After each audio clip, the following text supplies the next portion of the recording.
ان کو دیکھو، ان کو تکلیف پہنچاؤ، نقصان پہنچاؤ.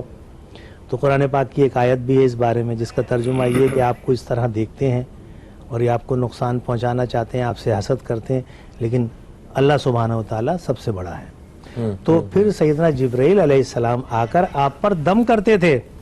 اچھا، وہ بھی آیت ہے قرآن پاک کی کہ سیدنا جبرائیل آ کر آپ پر دم کرتے تھے اور آپ کو پھر دم سکھایا. اور آپ اللہ سبحانہ و تعالیٰ نے یہ جو 2 آخری آیتیں اتاری ہیں، کون سی؟ سورہ فلق اور سورہ ناس، جنہیں معوذتین کہتے ہیں. تو اللہ سبحانہ و تعالیٰ نے اتاری اسی لیے ہیں کہ آپ یہ پڑھ کے دم کر دیں، ختم ہو گیا. سبحان اللہ. یعنی کہ یہ حسد اور نظر یہ بالکل ایگزسٹ کرتی ہیں یہ چیزیں، اور اس کا حل بھی ایگزسٹ کرتا ہے، اور وہ دین اسلام میں بہت آسان طریقے سے موجود ہے. ایک وقفے کی طرف بڑھ رہے ہیں جی، وقفے سے واپس آتے ہیں تو علامہ صادق نقشبندی ہے جو ہمارے ساتھ موجود ہے، ان کی رائے ہم اس حوالے سے حاصل کریں گے. کہیں مت جائیے، اب تک دیکھتے رہیے نیوز کیفے، دیکھتے رہیے. بیک آپ دیکھ رہے ہیں نیوز کیفے، میں ہوں فہیم عباس، اور آج ہم اسٹوڈیو میں اپنے مہمانوں کے ساتھ جس موضوع پہ بات کر رہے ہیں وہ ہے حسد اور نظر بد. تو وقفے سے پہلے ہم نے مفتی شمیم خان صاحب سے تفصیل سے اس حوالے سے جانا کہ آخر یہ کیا ہے اور یہ کب سے ہے، انہوں نے یہ بھی بیان کیا. ابھی علامہ صادق نقشبندی صاحب کی طرف بڑھتے ہیں. علامہ صاحب، آپ کس طرح دیکھتے ہیں ان سارے معاملات کو؟ حسد ہوتا ہے لوگوں کو، اور اگر ہم بھی اگر کسی سے حسد کرتے ہیں نہ چاہتے ہوئے، اگر ہمارے اندر حسد والی کیفیت پیدا ہوتی ہے تو وہ کیا ہوتا ہے، وہ معاملہ وہ کیوں پیدا ہوتا ہے؟ ذرا اس طرف آ کے اور اس کا تھوڑا سا ترتیب بہتر کرنے کی کوشش کیجیے گا تاکہ ہماری زندگیوں میں یہ جو ایک بری چیز ہے یہ نکل جائے. بڑا اچھا آپ کو سوال ہے ماشاءاللہ. مفتی شمیم صاحب نے بڑی اچھی وضاحت فرمائی ماشاءاللہ. میں یہ عرض کروں گا کہ اگر حسد کی ابتدا دیکھی جائے تو حابیل قابل سے بھی پہلے ہے، اور وہ حابیل قابل سے پہلے تو شیطان نے حسد کیا تھا نا حضرت آدم علیہ السلام سے، کہ اس نے حسد کیا کہ بھئی میں جو ہوں وہ انا خیر منہ، میں ان سے بہتر ہوں، اور یہ جو ہے وہ مٹی سے بنے. تو یہ بھی ایک حسد کا وہ تھا. اور حسد کا اصل جو معاملہ ہے وہ ہے سامنے والی کی نعمت اس سے چھن جائے، اس کو جو لیول ملا، اس کو جو مقام ملا، اس سے چھن جائے. اس کو ملا کیوں ہے؟ اور قرآن کہتا ہے اس بارے میں کہ ام یحسدون الناس علی ما آتاہم اللہ من فضلہ، کہ یہ لوگ حسد کرتے ہیں اس چیز پر جو اللہ نے اپنے فضل سے ان کو عطا فرمایا. جب اللہ نے اس کو اپنے فضل سے عطا فرمایا تو اب یہاں پر حسد کا تعلق نہیں ہونا چاہیے، چونکہ وہ نعمت پر حسد نہیں ہے، وہ منعم پر اعتراض ہوا کہ منعم نے جو دیا ہے وہ رب تعالیٰ ہے، اور رب تعالیٰ نے دیا. اور قرآن نے خود ایک مقام پر فرمایا وَلَا تَتَمَنَّوْا مَا فَضَّلَ اللَّهُ بِهِ بَعْضَكُمْ عَلَىٰ بَعْضٍ لِلرِّجَالِ نَصِيبٌ مِّمَّا اكْتَسَبُوا وَلِلنِّسَاءِ نَصِيبٌ مِّمَّا اكْتَسَبْنَ وَاسْأَلُوا اللَّهَ مِن فَضْلِهِ، کہ جو اللہ نے ان کو اپنی نعمت عطا فرمائی اس کی وہ نہ کرو، جو تم میں سے بعض کو آپس میں جو تم کو جو نعمتیں دی اس پر حسد نہ کرو، اور اس کی آرزو یہ نہیں کرو کہ یہ اس سے چھن جائے تمہیں مل جائے. چونکہ مرد کے لیے جو اس کا حصہ ہے وہ اس کو ملا، جو عورت کا اس کو ملا. اگر لینا ہے رب سے تو بس اللہ من فضلہ، اللہ کہتا ہے اس کا فضل تلاش کرو، اس کا فضل مانگو، اس کا فضل مانگو. اب یہاں پر حسد کی جو ہے نا، پہلا تو یہ ہے کہ اس کی نعمت اس سے چھن جائے، حسد کا جو بنیادی وہ. دوسرا یہ کہ نعمت اس سے چھن جائے، مجھ کو مل جائے، مجھ کو مل جائے. اسی کے ساتھ ایک اور سوچ بھی آتی ہے، میں وہ بھی آپ کے سامنے رکھنا چاہوں گا. جی جس طرح کبھی کبھی یہ بھی لگتا ہے کہ ایک انسان کو کہ یہ جو دوسرا انسان ہے یہ میری فیلڈ کا آدمی ہے، یہ مطلب اس سے زیادہ میں کیپیبل ہوں، میں قابل ہوں، میرا مطالعہ زیادہ ہے، میرا علم زیادہ ہے، میری شخصیت زیادہ ہے. تو اس کو کیوں اس کو لوگ پسند کیوں کر رہے ہیں؟ اس کے پاس جو ہے وہ اتنی دولت کیوں اکٹھی ہو رہی ہے؟ تو یہ ہمارے اپنے اندازے جو ہے نا کسی دوسرے شخص کے بارے میں، یہ بھی میرا خیال ہے حسد کرنے کی وجہ بنتا ہے. ایک ہوتی ہے حسد، ایک ہوتا ہے رشک. حسد میں یہی کہ یہ جو بندہ جو حسد کر رہا ہے نا، یہ حاسد جو ہے نا، یہ اس کا مطلب یہ کم ظرف ہے. کیونکہ جب کم ظرف ہوگا نا تو اس کے لیے وہ یہ سمجھے گا کہ میں ہی کچھ اپنے آپ کو اعلیٰ ظرف سمجھے گا. تو اب کم ظرفی کی وجہ سے، پست ہمتی کی وجہ سے، وہ اندر اس کے جو کینہ، اس کی وجہ سے جو ہے وہ یہ سمجھتا ہے کہ میں جو ہوں اعلیٰ ہوں، سامنے والا نالا ہے. تو یہ بھی کم ظرفی کہلاتی ہے. حسد کا ایک بیس جو ہے نا، وجہ جو ہے حسد جس کی وجہ سے ہوتی ہے وہ کم ظرفی کی وجہ سے ہوتی ہے. اور دوسری وجہ یہ ہے کہ حسد جو ہے وہ اس لیے کہ وہ اپنے رب پر اعتراض کر رہا ہے. اور حضرت علی رضی اللہ تعالیٰ عنہ اس کے بارے میں بڑی گہری بات فرماتے ہیں. حاسد سمجھتا ہے کہ وہ سامنے والے محسود جس پر وہ حسد کر رہا ہے اس کو نقصان پہنچا رہا ہے جبکہ وہ اس سے بڑھ کر اپنے آپ کو نقصان پہنچا رہا ہے. اور کتنا بڑا نقصان پہنچا رہا ہے. حضرت علی رضی اللہ تعالیٰ عنہ فرماتا ہے کہ حسد اور جلن جسم کو پگھلا دیتا ہے, گلا دیتا ہے, اور حاسد جو ہے ہر وقت اس پہ رہتا ہے کہ کسی نہ کسی طریقے سے اس بندے کو نقصان, یہ اس کی نعمت چلے جائے. اس وجہ سے جو ڈپریشن, اس کا جو پریشانی جو اس کے دماغ میں چل رہی ہوتی ہے کہ یہ ساری نعمت چلے جائے, تو وہ تو رب تعالیٰ نے جب تک چاہا وہ نعمت اس کے بعد برقرار رہے گی, مگر حاسد اپنے اندر ٹینشن لیتا چلا جائے گا. تو ایک تو حسد کی وجہ سے یہ دماغی ٹینشن, جسمانی ٹینشن تو ہوتی ہے. اور آگے ایک فون کال لیتے ہیں جی. السلام علیکم جی, کون ہے ہمارے ساتھ؟ وعلیکم السلام بھائی, میں فہیم بھائی بول رہے ہیں نا آپ؟ جی میں فہیم بات کر رہا ہوں. آپ کون بات کر رہی ہیں؟ بھائی میں نے مجھ سے پوچھ رہا ہے کہ میری نا بہو ہے. اچھا. اس کو نا رات کو خواب آتا ہے کہ اس کا جو خامد رہنا چاہتی ہے مجھ سے نا کچھ چھین رہا ہے. جب میں میرے پاس سوچا ہے نا تو ایسا ہوتا ہے جیسے مجھ سے نا کوئی چھین رہا ہے خواب میں. اور دوسرا میرا یہ سوال ہے کہ میرا بیٹا ہے, وہ کہتا ہے سارا دن نا مجھے دن میں جاتے ویسے خیالات آتے ہیں کہ جیسے نا مجھے خدا کیوں بنا, یہ کیسے زمین بنی, یا کیسے, یعنی ہر وقت خدا کے بارے میں یا رسول کے بارے میں خیال آتے رہتے ہیں الٹے سے. نماز بھی پڑھتا ہے الحمدللہ, تو گھر میں بھی دینی ماحول ہے الحمدللہ, تو باقی ایسے خیال ہر وقت اس میں رہتے ہیں. ٹھیک ہے, آپ پروگرام دیکھیے, ہم اس حوالے سے اپنے مہمانوں سے بات کریں گے. پہلے تو میں عرض کر دوں, پہلی بات تو انہوں نے جیسے کہا کہ وہ وسوسے عجیب آتے ہیں بیٹے کو, نماز بھی پڑھتا ہے پھر بھی, اور یہ دنیا کے بارے میں, خدا کے بارے میں. تو یہاں پر جو ہے وہ علماء نے لکھا کہ اصل میں ایک جو وسوسے جو آتے ہیں نا, ہر ایک انسان کے ساتھ ایک شیطان ہوتا ہے جس کو موسوس کہا جاتا ہے, اور وہ جو دل میں خیالات الٹے ڈالتا ہے اس کو وسوسے کہا جاتا ہے. تو اس میں ایک تو یہ کہ اعوذ باللہ من الشیطان الرجیم پڑھ کر وہ جو ہے اللہ کی پناہ مانگا کرے تاکہ وہ وسوسوں کا دماغ سے ہٹے. ایک طریقہ یہ. دوسرا یہ ہے کہ وہ اگر ایسی صورت میں اگر وہ وسوسے نہیں, دماغ کو ہٹائے, ان وساوس سے ہٹائے. نہیں ہے اگر وہ عام آدمی ہے تو اس کو چاہیے علماء سے وہ سوالات کرے تاکہ وہ اندر اس کے جو ٹینشن اور جو الجھن چل رہی ہوگی علماء سے پوچھے گا. قرآن نے خود فرمایا فاسألوا اہل الذکر ان کنتم لا تعلمون, اہل علم سے پوچھا کر, تو وہ پوچھے تو وہ اس کے وساوس کو ہٹائیں گے تو دماغی طور پر وہ ٹھیک ہو جائے گا. ٹھیک ہے. انہوں نے دوسرے بہو کے بارے میں پوچھا اور کہا کہ وہ خواب عجیب آتے ہیں اور وہ ٹینشن میں ہوتی ہے. تو دیکھیں حدیث شریف میں آتا ہے, حضور نے فرمایا الرؤیا الصالحہ من اللہ تعالی والحلم من الشیطان, اچھے خواب اللہ کی طرف سے ہوتے ہیں, برے خواب شیطان کی طرف سے ہوتے ہیں. برے خواب جو ہیں وہ زیادہ کھانا کھانے کی وجہ سے ہوتے ہیں, پیٹ کی خرابی کی وجہ سے.